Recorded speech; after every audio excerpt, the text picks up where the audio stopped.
Oh, you found that. Come on, down you go. There's a good girl. Go on. As you can probably see, this monastery has evolved into a cattery. And there we are. The usual ones hiding. Welcome, hello and welcome. It says here, it is better there is subtitle because we can learn language. I'm aware some people use these kind of channels to help learn English. That's okay, getting some Dharma across at the same time. Subtitles, I don't do that. It's automated, it's a YouTube thing. Just go to settings when you're in YouTube, watching a video. Settings, captions. It's not called subtitles, it's called captions. And then select your language. And that's it, it's automatic. How accurate it is, I don't know. But so all of the videos, maybe not straight away, but eventually have captions or subtitles for your information there. And next comment here. The hard part is differentiating right and wrong samadhi or jhanas. Is it? Jhanas, there's no wrong jhanas. I mean, jhanas are simply a state of deeply absorbed meditation, samadhi. You could say, if you translate right samadhi into concentration, there is in fact an alternative to right concentration, a wrong concentration, so concentrating on something less wholesome and focusing one's attention on a meditation object to allow the mind to settle and become calm, allow the mind to settle and become peaceful, tranquil. And the same with the body, allowing it to settle and relax. So the alternative would be to be concentrating on, say,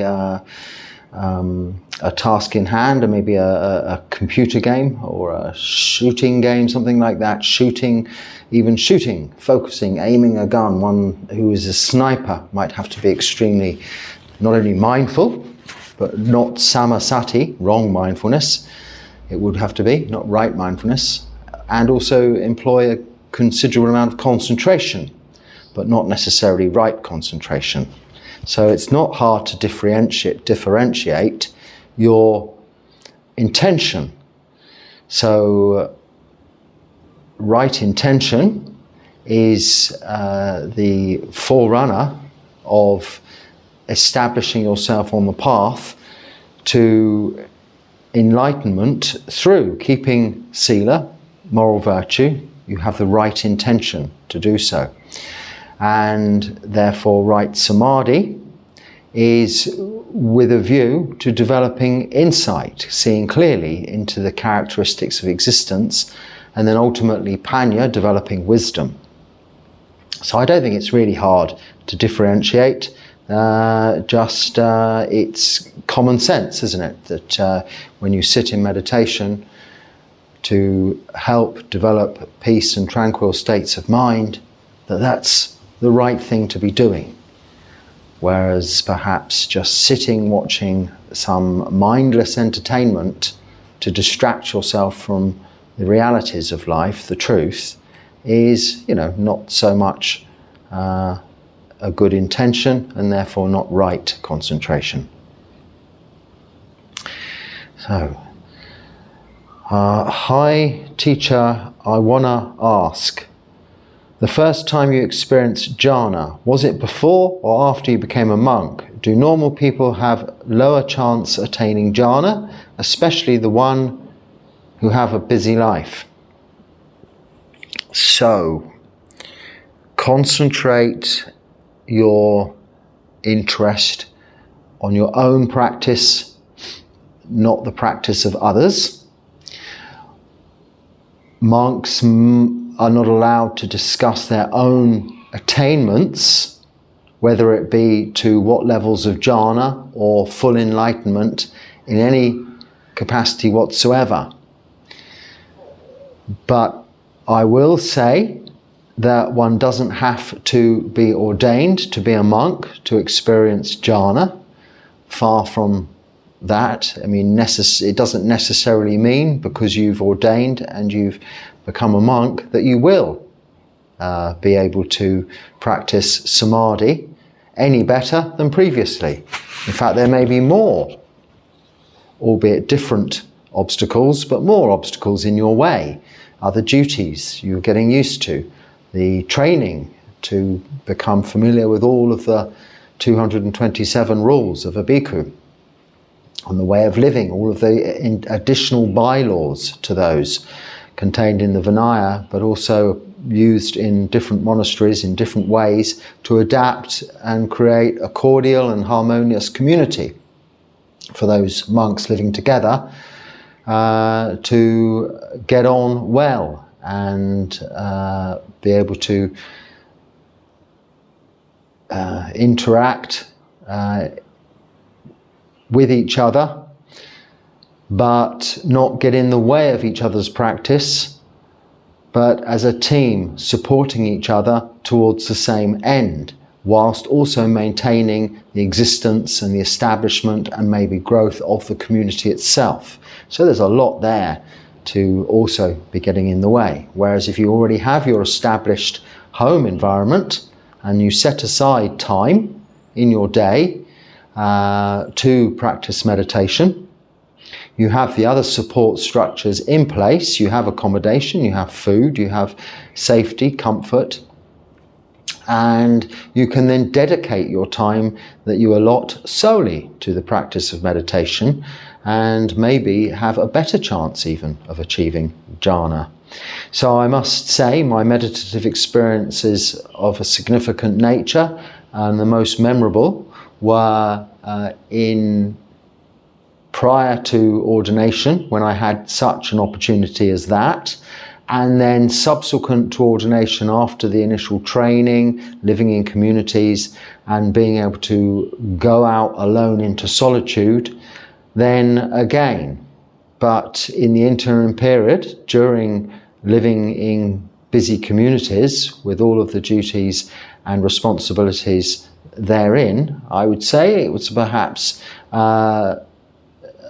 not such a time for that side of the practice. But having had many years of experience in meditation prior to ordination and joining a community, I was able in the time I had to really enjoy my meditation fully and know that everything else that was going on around me was just that, stuff that was going on around me, of which I was a part, but whilst meditating, this was my time to enjoy samadhi, to enjoy jhana, to enjoy meditation. Busy life or not, you just find the time. Get up a little earlier, go to sleep a little bit later. Okay, do you see Buddhism as a philosophy, secular practice, or religion? Buddhism is a word we use to describe what has become, in some countries, a religion, in others, and this is just the convention of language here, so we won't get too engrossed in this, but secular, philosophy, religion, or secular practice, as you put it here,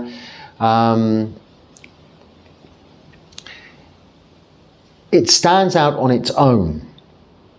The Buddha discovered this path to enlightenment, the Noble Eightfold Path. That is the practice of keeping precepts, of practicing meditation and developing wisdom. Actually, you can call that what you like. You can call it a religion, you can call it a philosophy, you can call it a secular practice. It doesn't matter what you call it. If you're speaking French, Italian, Spanish, if you're speaking Thai, Lao, or any other language, it will translate, it will be understood differently. This is the convention of language when we try to explain or try to understand unconventional subject matter. This is how language can be a hindrance. So using too many words, too much description, is a hindrance in itself to what is the truth. The Buddha, and this is why it's called Buddhism, because Buddha means awakened.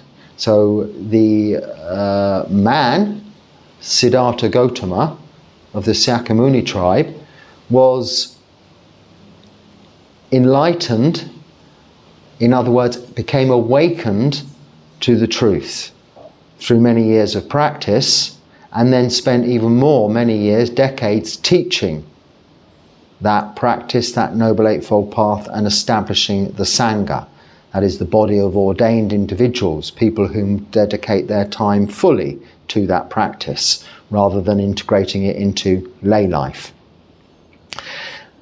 Once again, you can call it a religion if you like, you can call it philosophy, or you can call it secular practice. What does it matter? It doesn't, does it? What you call it? It is just that. It is the Noble Eightfold Path. That is the practice of Buddhism. To come to understand the truth of existence, the Dharma, the teachings of the Buddha. And that's really, I hope, explains really what Buddhism is. It's I mean, I breeze over it because we can get so bogged down in oh, is it this, is it that? I mean, you could say I'm an ordained Buddhist monk in a Buddhist country, which makes me a very religious person. I'm part of the constitutional religion of this country. It's been established for thousands of years in that way. But I'm not a religious person. I really walked away from religion, not having any beliefs and no inclination towards any form of worship whatsoever, to the practice of Buddhism. But I didn't see it or call it secular practice. I called it what it is, Buddhism, which is a practice in which we become awakened. We become awake. This is enlightenment. That is what I'm doing. And you could call me a religious person, or you can call me an ascetic, or you can call me a beggar, a homeless alms mendicant. It doesn't matter what you call me. What I'm doing is the same. I'm practicing the Noble Eightfold Path. All right, most of the media nowadays promotes things which break the 5 noble precepts. So the 5 precepts, and they are noble, yes, they form the Noble Eightfold Path. Yes, they promote sexuality, violence, consumerism, greed, etc. Should a practicing Buddhist completely refrain from watching them or take it as just entertainment? Well, if you can, yes, refrain from watching such stuff. We're not allowed to indulge in entertainment, use entertainment of any kind, but nevertheless, even if I was allowed to, I wouldn't want to be watching those kinds of things. I might watch the odd interesting documentary or something like that. In fact, we could do that as monks, but I tend to steer away from those also because they can often distract you from the practice, the Noble Eightfold Path, with conflicting views and perhaps unnecessary. It's not that I'm not open to other ideas, but I have enough confidence in the teachings of the Buddha to just practice that. It's been a successful way of practicing and living for millennia, for thousands of years, and the results speak for themselves. When you have met fully attained beings, you've met arahants, you've seen the results of practicing the Noble Eightfold Path, it builds that confidence within you even further. So I don't waste time discussing it. it isn't to be discussed or debated. There's no right or wrong. We know there's suffering. We know it has a cause, an end. How you go about practicing the path towards that end of suffering is, I suppose, to some extent open to debate, but unless you practice it by keeping the precepts, all of them, and by practicing meditation, and by developing wisdom, you're not going to achieve the results that the Buddha is promising you by following that path. Therefore, why argue with it? Just get on with it and experience for yourself the results. There's no requirement to believe anything of any teacher. The Buddha himself even said, you don't believe him, you try this out for yourself. It's experiential. So I would suggest for lay people, with all of that going on in the media, that you just avert, you have some way, it's not even necessary to guard the senses. That's, too serious an action, really. It's just a case of, you know what's coming up on whatever media you're watching, or advertisements. You turn over to the other side, or you watch something else, of a more wholesome nature. So actually, it's been quite a long time since I was sitting in front of a television, but we had a lot more channels. But being a little old school, I'm still used to just the 3 or 4 main terrestrial TV channels that we had in my time as growing up, as being the main source of entertainment. And when something came up that was a little dodgy, that it wasn't your cup of tea, you just switch over. And I suggest that's all you have to do as lay practitioners of Buddhism, or all anyone has to do. You don't have to call yourself a Buddhist to understand that. I think most people just know that. But if it's what you like and what you're interested in, then that's what you are going to need to, that's probably what you're going to watch. Right, okay, this is a very long one. So, I should have... So this is a long email with regards to, if I can just sum it up, sorry, please excuse me. What am I, is basically saying, what am I actually doing here? Aren't you just, am I not just escaping from reality, from life? What truth am I looking for? How am I finding the truth when I've run away from living, so to speak? Okay. So Buddhism isn't about escaping reality. It is about realizing and understanding the truth, specifically the 4 noble truths, suffering, cause of suffering and end of suffering, by practicing the Noble Eightfold Path leading to the end of suffering. That is the truth we speak of here. Nothing more complicated than that. Now that can be established, and you can come to understand that in any environment, in your own lay life, a busy lay life, or a nice, relaxed, retired, comfortable existence with everything you need around you. But Buddhism is about not escaping that suffering, which is the truth, but facing it directly, head on, understanding it, establishing its cause, and eradicating its cause, in order to become free from that suffering, and then free from further suffering within this lifetime as a result of developing that understanding. Now, I arrived here in Sri Lanka, over a year ago, about a year and 2 months ago, with just these robes I'm wearing and my bowl. No money, nothing else. I did have some flip-flops on my feet, but in the morning I took those off and wandered, after having spent the night somewhere, wandered through the town, and people fed me in my bowl. And then subsequently later they gave me shelter. And now each day, by the same means, wandering into the village and the town, I am fed and I'm kept in this shelter. In that respect, I'm looked after. But I had no planning or any firm intentions or bookings, just the ticket here, the robes I'm wearing and my bowl. I did have my passport and this phone that I'm talking to you here on now, but nothing more than that really. Everything I owned in the world could be carried in that bowl or in a little bag on my shoulder if I was using the bowl to collect food.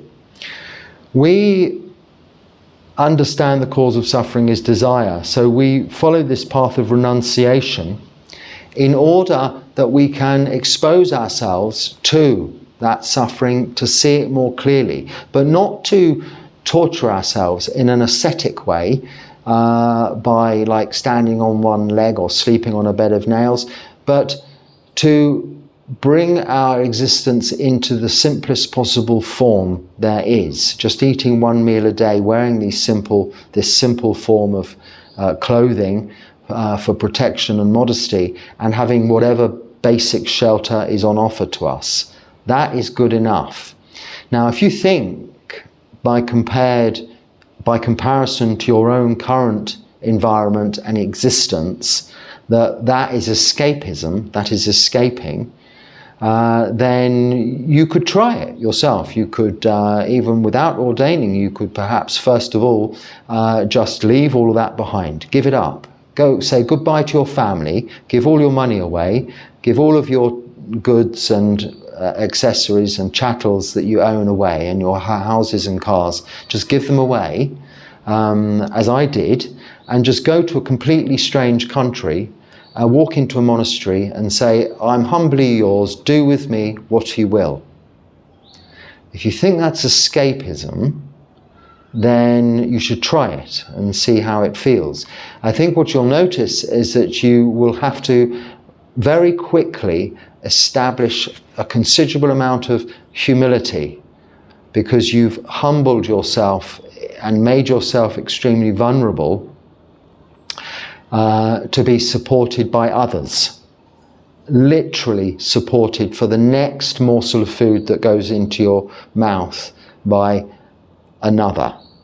You cannot cook yourself. You've got no money to buy anything yourself. You are hopefully going to be welcomed into a sangha and ordained and made a monk, and then you're going to have training. But whatever you already know, whatever you think you understand, whether it's about Buddhism or about life in general, you can leave behind, because you'll be going in accordance with the running of that monastery and that sangha and their way of doing things. You may have a much better and more efficient and faster way coming from the modern world, but that's not the way they do it here. You'll be doing it their way and going, obeying the orders you're given. This is developing humility. And in order to do that, you have to have an enormous amount of patience and endurance. And then there is the physical. That's the emotional and mental difficulties you will encounter immediately. Then there is the physical difficulties. You'll be sleeping possibly on a hard concrete floor like I do here. There's no damp-proof courses, there's no central heating, there's no air conditioning, no glass in the windows. Everything's open, And there are mosquitoes, there are snakes, there are cockroaches, there are all kinds of creatures that will come and get you and bother you in the night. This is the life, if you take it to this extreme. So I don't consider it by any means an escape, but more a facing the true nature of our existence head on to see it clearly, to see clearly the characteristics of anicca. Everything is impermanent. These bodies get old, they get sick and they die. Dukkha, everything is suffering. And anatta, this is the important one, not self. You are bound in your environment that you've created. The results of causes and conditions you've put in place have created what you call your own personality, whom you think you are. You consider this to be the truth. I can say here, because you mention it and you ask that I air this, albeit an email, on here, but you say, whilst writing this, you're enjoying your tequila. Enjoying your tequila is escapism. It's numbing the mind by something in the precepts, the 5 precepts, that is prohibited. The 5th precept is to refrain from taking drugs or intoxicants, refrain from intoxicants. That includes drugs and alcohol that dull the mind, reduce mindfulness, and that can lead to heedlessness and the breaking of the other 4 precepts, killing, stealing, sexual misconduct, or lying. But even if not so, you are distracting yourself from the truth, from the reality. You're not facing it, you're escaping into the next glass of tequila, and so on, the next bottle. Far from that is the samana life, the life of the renunciant, whom cannot escape in any direction, neither here nor there, into anything, without breaking the precepts and actually going outside of the parameters of the practice in the Noble Eightfold Path. So, yeah, you asked me to discuss that on here, so I have. And the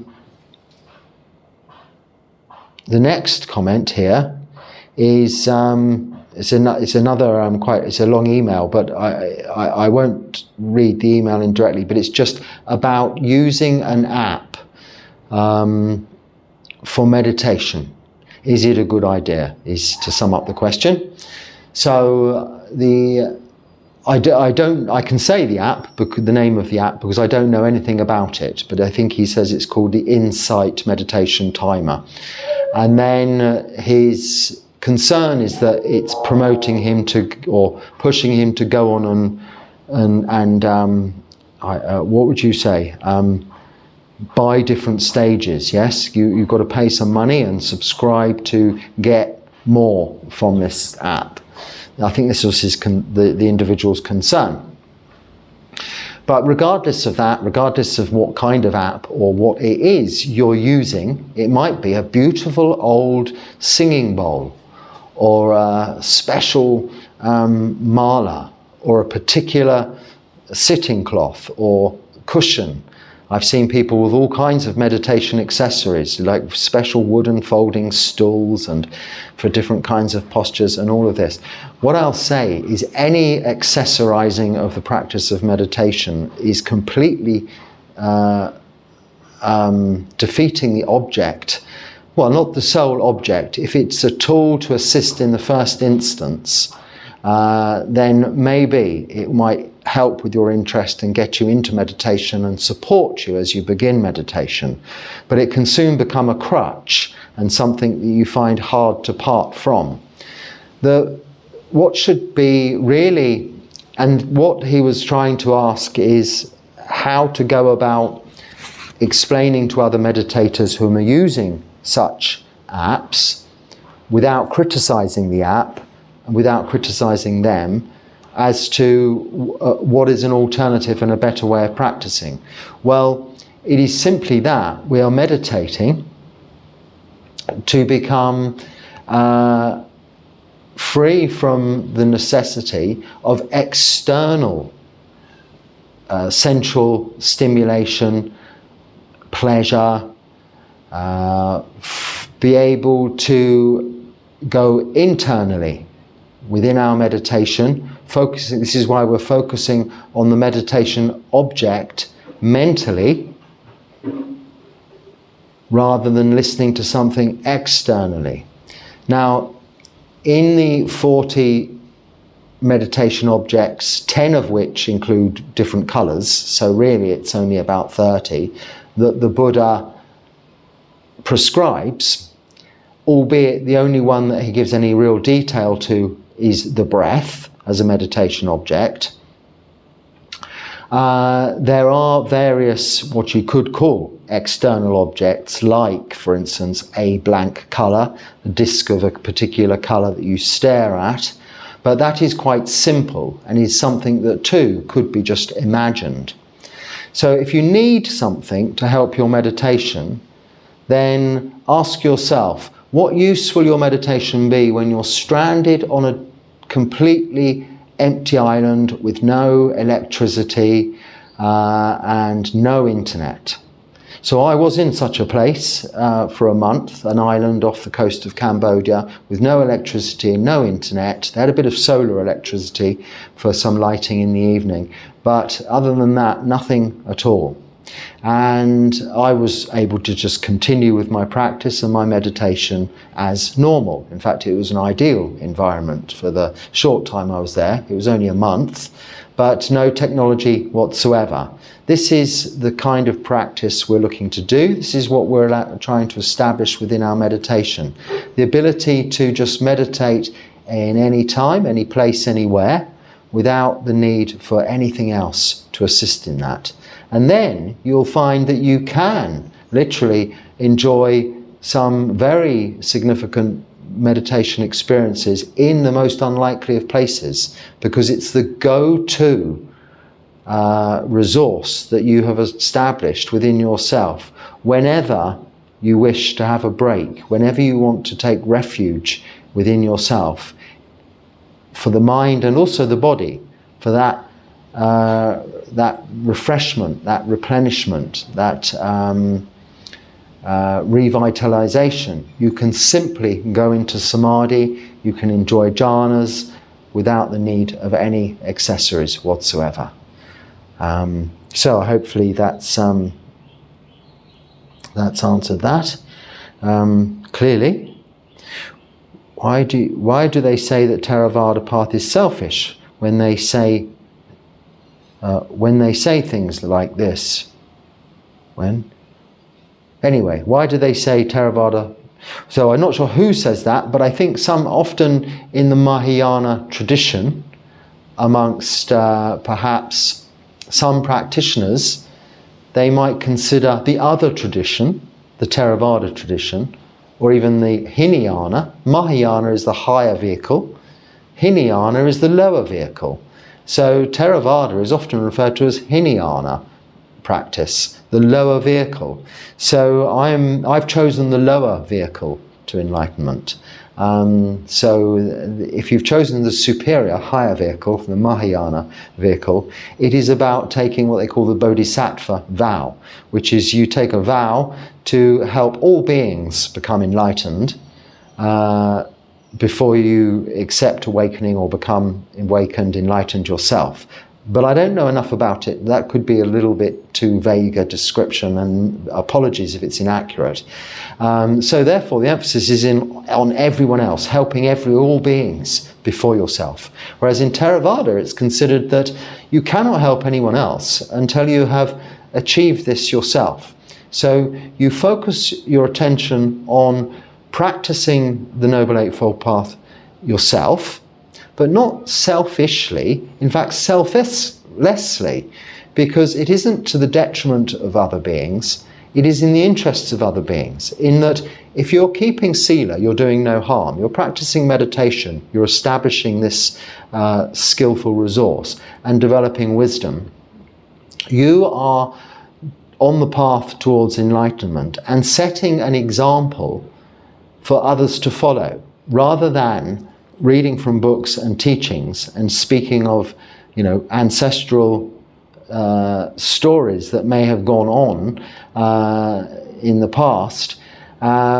You are doing it yourself. You're living this path, and others will notice the results you achieve from this and be interested, and then have that opportunity to try for themselves. As well as that, you can be in a position to be able to share that experience, as I'm doing with you now, with others. So it is by no means selfish. So why they say that is probably just because of the simple description I just gave, that in the Mahayana tradition you vow to wait for your enlightenment until all beings become enlightened, whereas in the Hinayana or Theravada tradition, you become enlightened first before teaching others. Now, it makes sense to me, and I am the benefactor of the Theravada Hinayana tradition, in that my teachers became enlightened before teaching me. So the Buddha became enlightened before teaching any others. Ultimately, his Sangha, whom that lineage of which I ordained into, have all strived to become enlightened themselves before teaching others how to become enlightened. So their teaching is coming from a place of self-experience as opposed to an idea, an ideal. So that's the sort of reasoning behind it.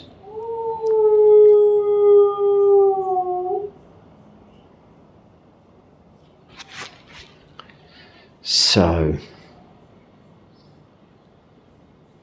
I'm getting quite a few questions about what is reborn, where does it go when there's no self.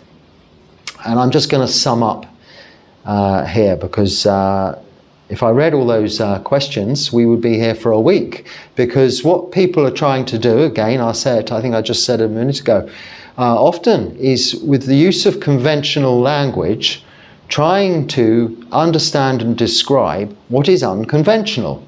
So however many words you use in whatever language, whether it's Sanskrit, Pali, or a modern language, you're not going to get there. In the Pali, we do have separate words for things that don't have, there's one word for one idea, one thing, rather than multiple words for one thing, and they don't have dual meanings or multiple meanings. So that makes it a very simple language. I don't know anything about Sanskrit, but in the Pali, it's quite easy to describe this situation. But if we think of it as the 5 khandhas quite simply, nama and rupa are the thinking brain and the body. And I won't dwell on this too much because I've spoken about it at length. And I am answering the question, what is it that is reborn and where does it go?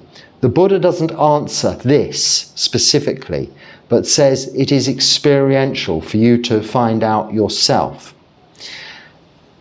It's like asking, where does an extinguished flame go? He neither says it goes here or it doesn't go there. But what you can determine from the suttas is where you don't go and what it isn't.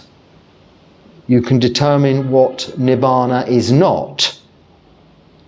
You can see through the suttas and understanding them what the citta, the mind, is not. And you can see what nama, thinking brain, and rupa, the body, is.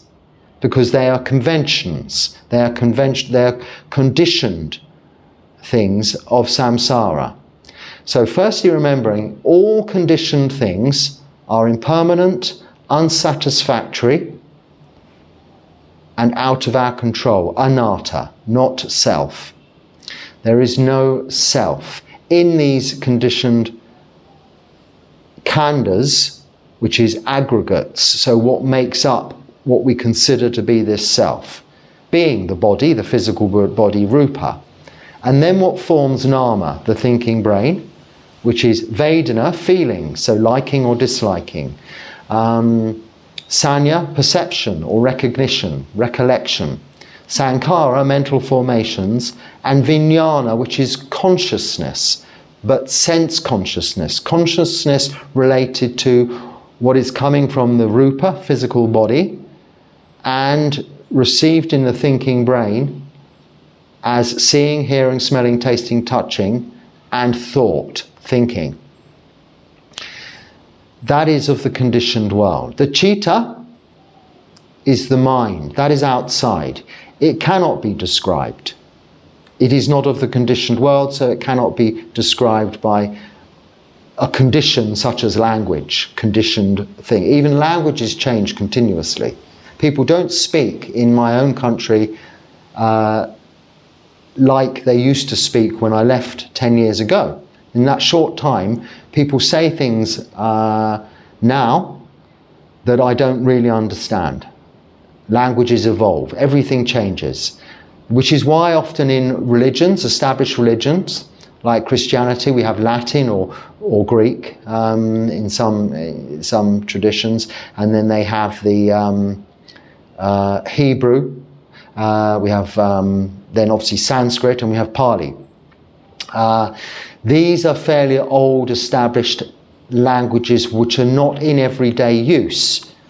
They're not used for conversation. They're not conversational languages, so they don't evolve. But those too are impermanent. One day when there's no universe and no one to speak them, they will no longer be used. But they last longer than any other modern day language. So this is why we have Chitta, and we have Nibbana, we have Rupa, Vedana, Sanya, Sankara, Vijnana, and then we use our own mother tongues, modern languages, to somehow describe those Pali words. But that's all convention, and that can be described. But what cannot be described is Chitta in conventional language.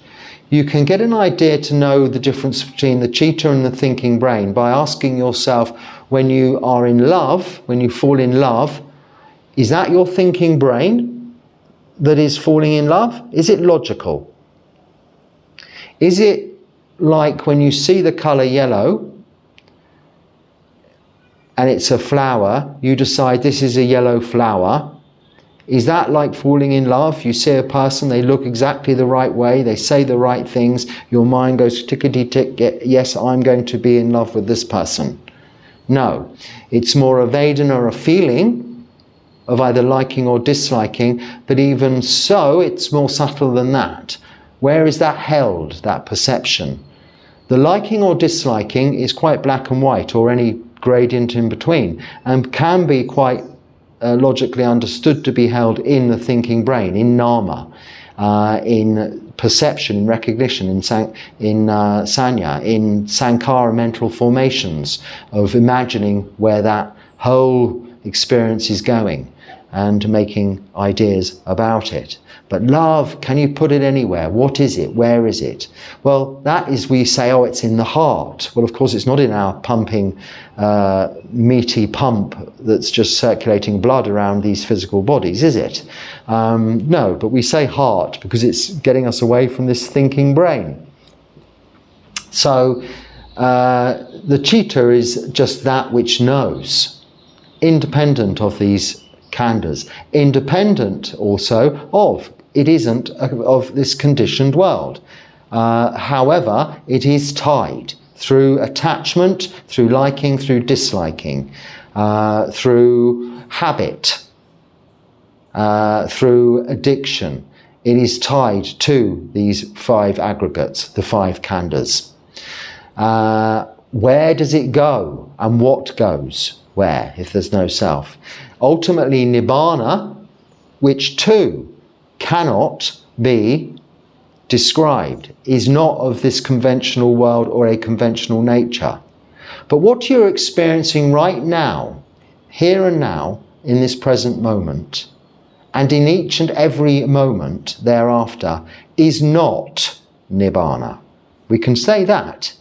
It is the result of all the causes and conditions you've put in place leading to this present moment, here and now, and what you are doing within this present moment, here and now, within this realm of perception, these five khandhas, this physical body, nama, and rupa, and thinking brain. So it is not that that is going to Nibbana. But when Chitta can become detached from these five aggregates, Nibbana, which can be glimpsed through deep stages of jhana, an impression, an idea, a postcard from Nibbana, so to speak. Not that it's a place or anything that you can describe in terms of situation, but you can get a glimpse of Nibbana whilst still attached to, the Chitta still attached to this realm of samsara, this human realm, this realm of samsara, which is the motivational basis behind the practice, what keeps you striving towards that end goal of being finally cutting the fetters, the ties, the attachments, the bonds to samsara through this physical body and thinking brain. So when you can accept that all this knowledge you think you have and how clever you are, even if it's an intellectual study of Buddhism, is not yours and not you. If you get dementia, that information's gone. And when you die, it's gone. This physical body's gone. You'll be reborn into another situation with no carrying over of any traits of these physical remnants that you're inhabiting. And you just have to start all over again. But what will have effect and motivation on the direction of karma, we are taught through the sutras, and as it is explained by the Buddha in his sort of further explanation of dependent origination, which is really the basis for the understanding of karma, which we can't fully comprehend or understand, because again, it is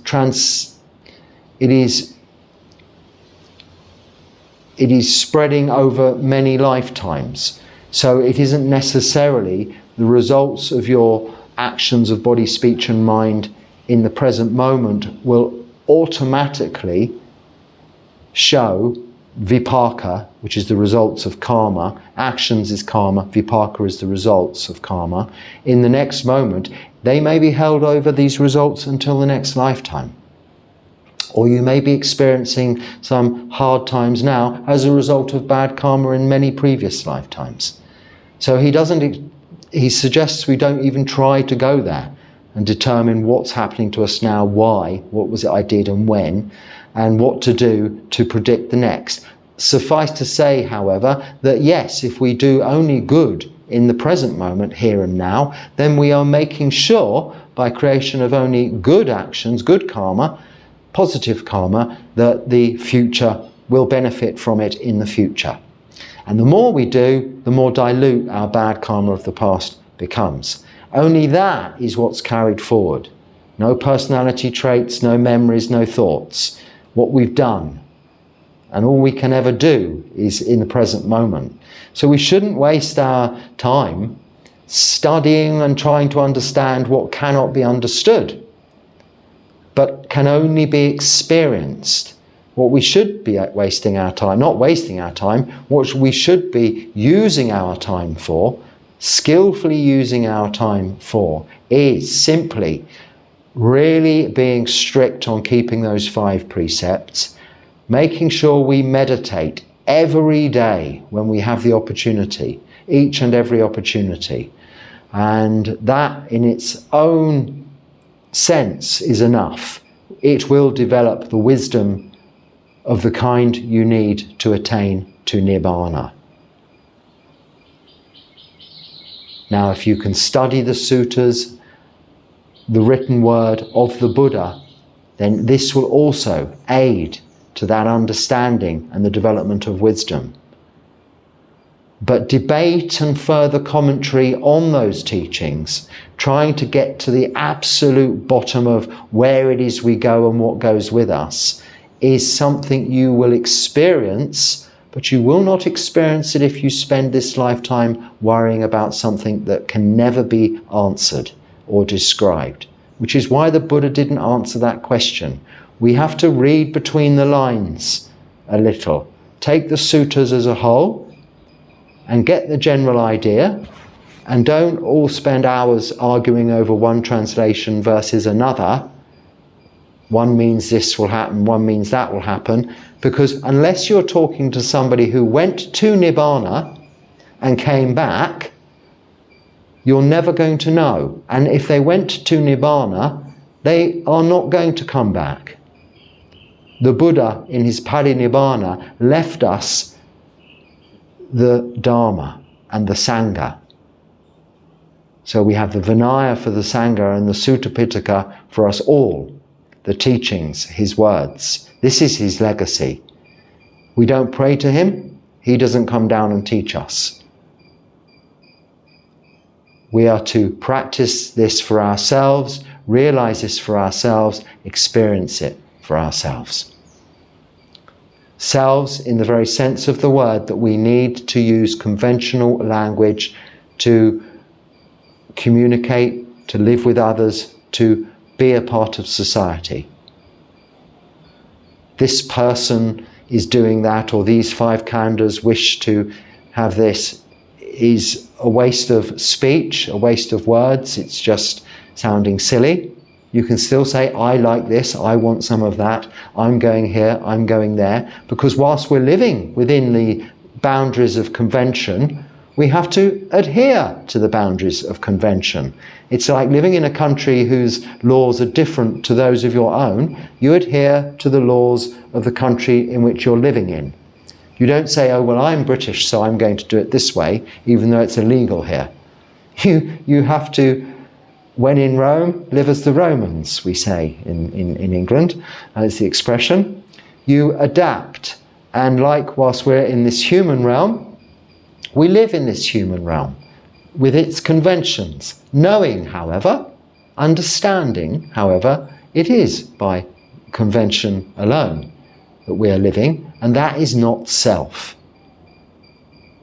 So, once again, I hope that clarifies.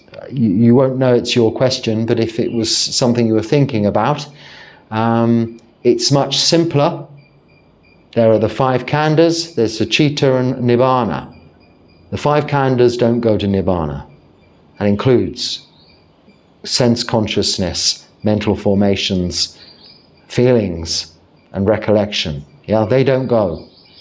Nothing goes.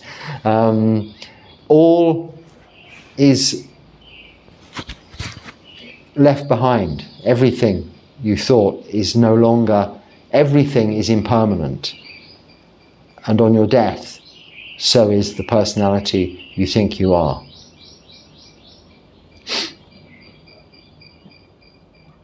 It's freedom from that, trying to change that to a more cheery note to end. So it's freedom, liberation from samsara, to no further rebirth. Okay, so I hope there's something of use there you can use, and if so, please use it. If not, just let it go. And until next time, be happy and stay well. Sukhi Hotu.